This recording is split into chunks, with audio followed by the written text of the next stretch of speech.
ये देखिए जी, बहुत पुरजोश तकरीरें हुई हैं और by the honourable members of the national assembly. तो मुझे बात समझ नहीं आ रही कि ये किस चीज़ पे तकरीरें हुई हैं। एक डिसीजन हो चुका है, वो शरिया कोर्ट का डिसीजन है, उसका एक इम्प्लीमेंटेशन टाइम फ्रेम आ चुका है। और अगर ये ऑनरेबल मेंबर्स मुझे ये बता दें कि banking industry is it moving in that direction और नॉट। और ये मुझे खुद पता है कि पिछले साल कितनी ब्रांचेस जो हैं वो कन्वेंशनल ब्रांचेस से इस्लामिक ब्रांचेस में कन्वर्ट हो चुकी हैं। तो there is a certain time frame जिसके मुताबिक हम ये चीज़ें लेकर जा रहे हैं। उसमें लेजिस्लेशन भी है, उसमें और भी सारी चीज़ें हैं। And this is about the domestic economy. और डोमेस्टिक इकॉनमी के अलावा we are connected with the global economy. तो इस वक्त जो डोमेस्टिक इकॉनमी है, जो एक कोर्ट का डिसीजन है, उसका implementation time frame is 5 years।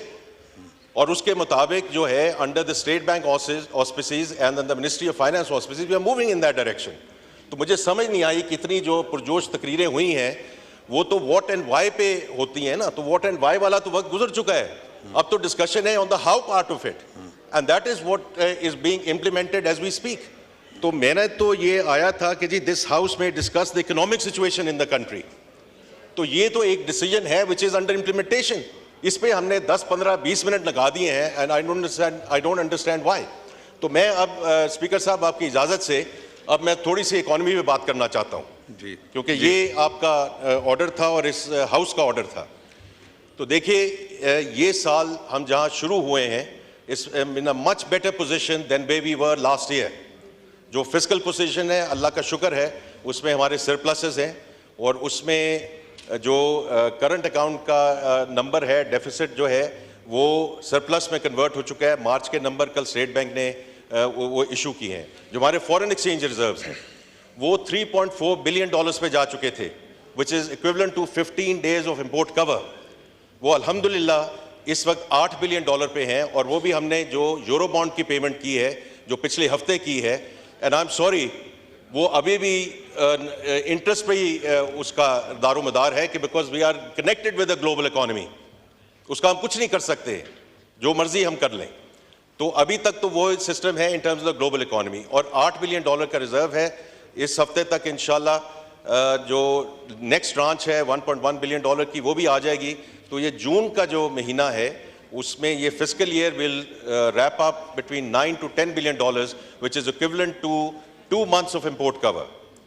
उसके अलावा जो स्टॉक मार्केट है इट्स अ डेटा पॉइंट, वो एट ऑल टाइम हाई है। इसका मतलब है कि जो सेंटिमेंट है, सेंटिमेंट ऑन द कंट्री, मैं एडमिनिस्ट्रेशन की बात नहीं कर रहा, जो सेंटिमेंट है ऑन द कंट्री, जो पिछले हफ्ते मैं एक हफ्ता गुजार के आया हूँ वाशिंगटन DC में, उसमें IMF के साथ डिस्कशन हुई, वर्ल्ड बैंक के साथ हुई, ADB, AIB, IFC।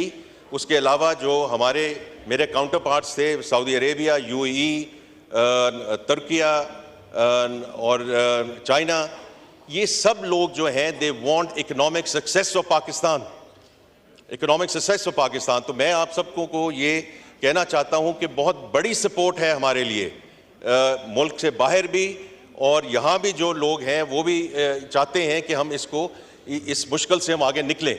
तो देखिए ये जो, और अभी आप देखें कि हमारी एग्रीकल्चर GDP 5% से ग्रो कर रही है, 5% से। वी हैव बम्पर क्रॉप्स अल्हम्दुलिल्लाह। इसी तरह जो हमारा डेयरी एंड लाइव स्टॉक है, देखिए ये बात होती है IMF की कि जी IMF आएगा, तो IMF का जब प्रोग्राम आता है तो वो सिर्फ उससे स्टेबलाइजेशन आती है, ग्रोथ नहीं आ सकती।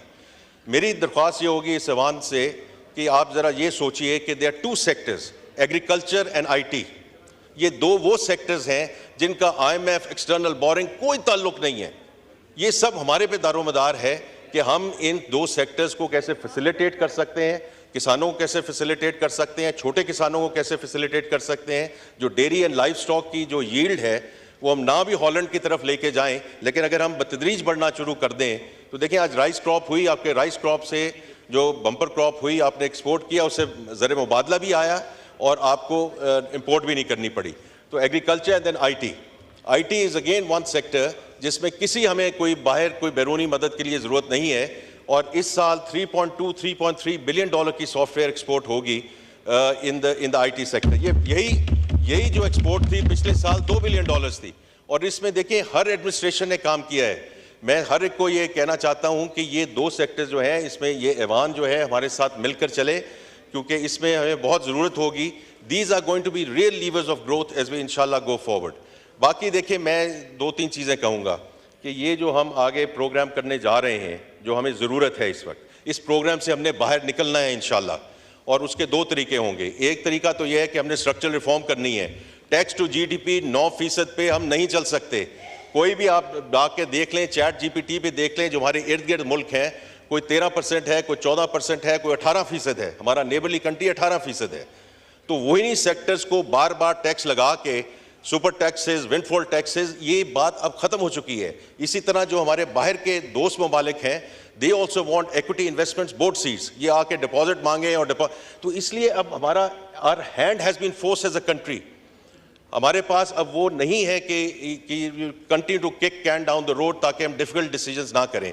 तो मेरी इस ऐवान से दरख्वास्त होगी कि ये हमें ये जो टैक्सेस वाला काम है ये हमें करना पड़ेगा. ये टैक्सेस लोगों को देने पड़ेंगे, बिकॉज इसके बगैर चारा नहीं है इस वक्त. और इसी तरह जो हमारी एनर्जी इक्वेशन है, उमर अयूब साहब इधर बैठे हैं, बड़े मोहतरम हैं.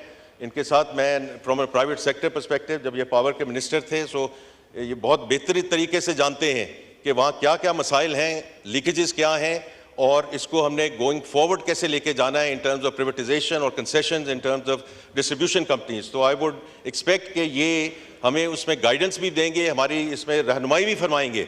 बिकॉज देखें, ये मुल्क का सिलसिला है कि ये टैक्स को हमने कैसे ठीक करना है, हमने एनर्जी इक्वेशन कैसे ठीक करनी है. अगर एनर्जी इक्वेशन ठीक नहीं हुई तो आप जो मर्जी इंडस्ट्रियल पॉलिसी बना दें, एक्सपोर्ट्स को जो जैसे मर्जी आगे ले जाए, वो हम नहीं ले जा सकेंगे. And the third thing sir, with your permission, is how we deal with the SOE reforms. जो स्टेट ओन्ड एंटरप्राइजेज हैं, वो अब खसारे हम मुल्क बर्दाश्त नहीं कर सकता. 70 से 80 इदारे हैं which contribute to roughly 90% of the SOE losses, which are a huge issue of in terms of the drag on the exchequer. यहाँ शाजिया मरी साहिबा बैठी हैं, मैं इनके साथ डील करता रहा हूँ जब ये पावर्टी एवेल्यूएशन के मिनिस्टर थी. ये जितने हम लीकेजेस बंद करेंगे, तो जो हम सोर्सेज हैं हम डाइवर्ट कर सकें टू द सोशल सेक्टर्स. हम हेल्थ की बात करते हैं, हम एजुकेशन की बात करते हैं, हम वल्नरेबल सेगमेंट की बात करते हैं कि BISP का जो प्रोग्राम है वो अभी इस वक्त 470 बिलियन उसकी एलोकेशन है. द मोस्ट वल्नरेबल सेगमेंट, हमें वहाँ एलोकेशन बढ़ानी है, लेकिन वो नहीं बढ़ा सकते जब तक फिजिकल स्पेस हमारे पास नहीं होगी. And the last thing is कि ये जो अगला प्रोग्राम है, उसके बाद अगला प्रोग्राम क्यों नहीं आएगा, the road back to the markets. तो वो उसका एक पूरा प्लान है कि हमने इसको जो इसको आगे हमने कैसे लेकर जाना है, कि एक्सपोर्ट्स हमने अपनी बढ़ानी है, जो कमर्शियल एक्सटर्नल बोरोइंग है उसको हमने लेकर जाना है. जो हमारी रेटिंग एजेंसीज़ हैं उनके साथ मेरी S&P, मूडीज़, फिच के साथ बात हुई. इस वक्त वी आर डीप जंक, ये टेक्निकल टर्म है, लेकिन हम CCC पे है. At some point in time we have to go into investment grade, ताकि हम जाके दोबारा इंटरनेशनल कैपिटल मार्केट्स एक्सेस करें, क्योंकि हमारा मसला ये रहा है कि एक्सटर्नल फ्रंट को हमने कैसे डील करना है. तो ये एक पूरा प्लान है सर, जैसे हम इसको आगे लेकर जाएंगे. लेकिन all I want to assure the ऐवान. और लास्ट चीज़ जो है, क्योंकि वो एक बहुत बड़ी इंपॉर्टेंट चीज़ है कि इन्फ्लेशन, ये सर इन्फ्लेशन जो है ये 38% हिट की थी टुवर्ड्स लास्ट ईयर. ये जून जुलाई की बात है. The latest figure from the State bank, क्योंकि ये उनके पर्व्यू में आता है, इस 20.7%. उन्हीं का कहना है कि by September 25 the inflation rate इंशाल्लाह is going to be 5 to 7%. तो उसी से पॉलिसी रेट भी नीचे आएगा, और जो एक मौका मिलेगा for the industry and the large scale manufacturing